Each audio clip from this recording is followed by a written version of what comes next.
Hi friends, welcome to Predict the Unpredictable, where I give you important topics for the UPSC Prelims Examination 2025 by doing the current affairs analysis of the daily newspaper and then linking with the PYQs of last 30 years. So in every video, I'll be solving 2 or 3 PYQs on a very important topic for the Prelims Examination 2025.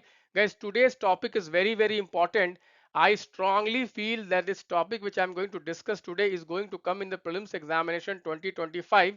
So every one of you should watch the video till the end. Guys, today's topic is from the subject of economy.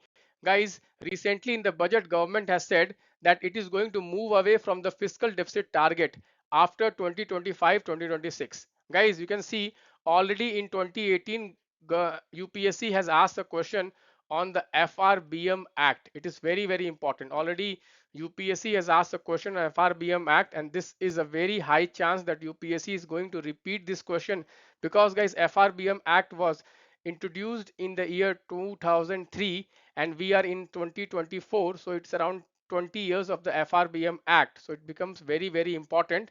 So guys, today in the Hindu newspaper there was an editorial where the both experts, the two experts, they have criticized the government move away from fiscal deficit targets in the FRBM Act.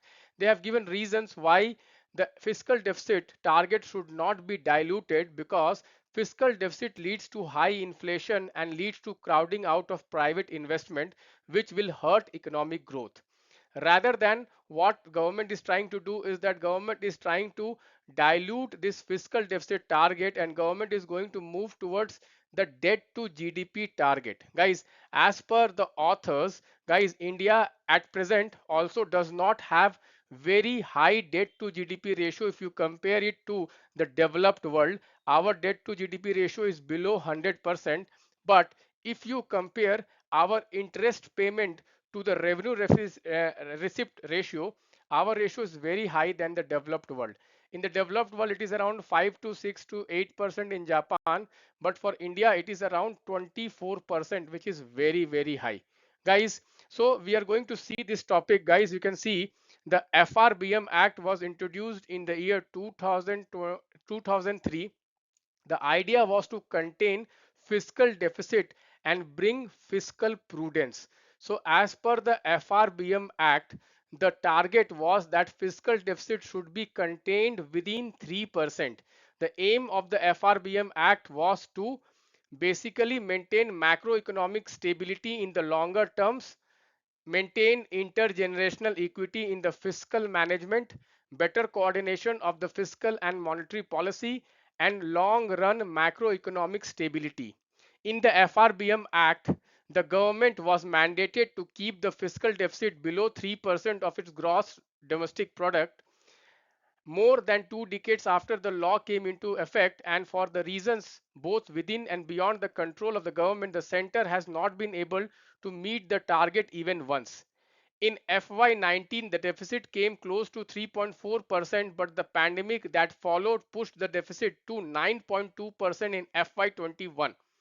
The Modi government had been aggressive in reducing the fiscal deficit after that. So guys, this target of fiscal deficit of 3% is a very important target of the FRBM Act. So now what I'm going to do is that I'm going to show you the question which has come in the UPSC prelims examination. You can see this question, guys.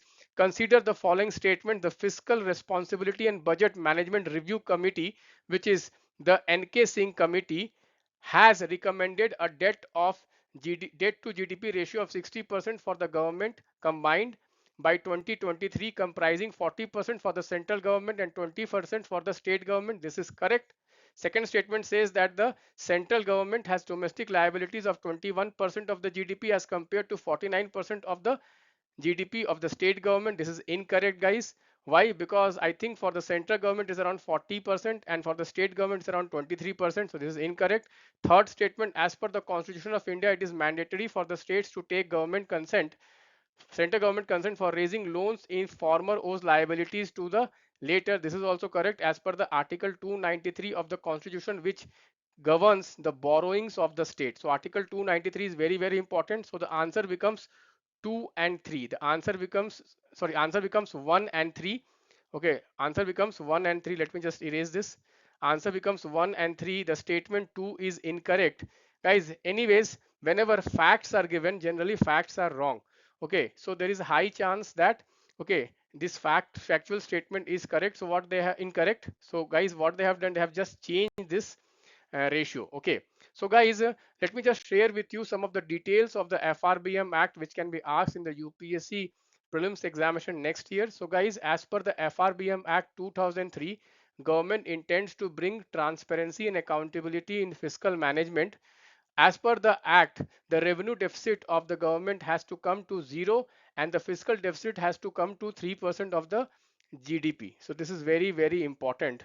Guys, you can see here, as per the FRBM Act, government has to bring three important statements along with the budget. These statements are medium-term fiscal policy, macroeconomic framework, and fiscal policy statement, strategy statement. So these are the three important, okay, statements which the government has to introduce with the budget.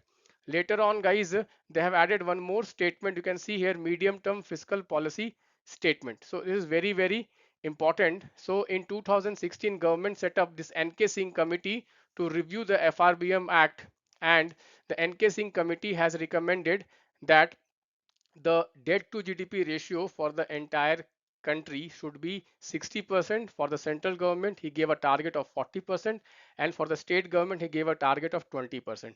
So guys, please do prepare this topic of FRBM Act and the topic of fiscal deficit. Fiscal deficit is dangerous for economic growth when it goes uncontrolled, because fiscal deficit leads to high inflation and also it leads to crowding out of investment, which is not good for the GDP or growth of the country. So guys, like this, I'm predicting important questions and I'm putting it in my test series. Guys, do practice these test series in this prelims mentorship. I'm helping you understand the trend of the UPSC questions. And guys, every month I'm conducting a current affairs test also. Guys, tomorrow, as per the timetable, we have the geography test. So I hope economic geography you have prepared. Every day I'm giving you targets. As per the targets, tomorrow we'll be conducting this economic geography test. So best of luck for tomorrow's test. Thank you guys. Bye bye. Take care.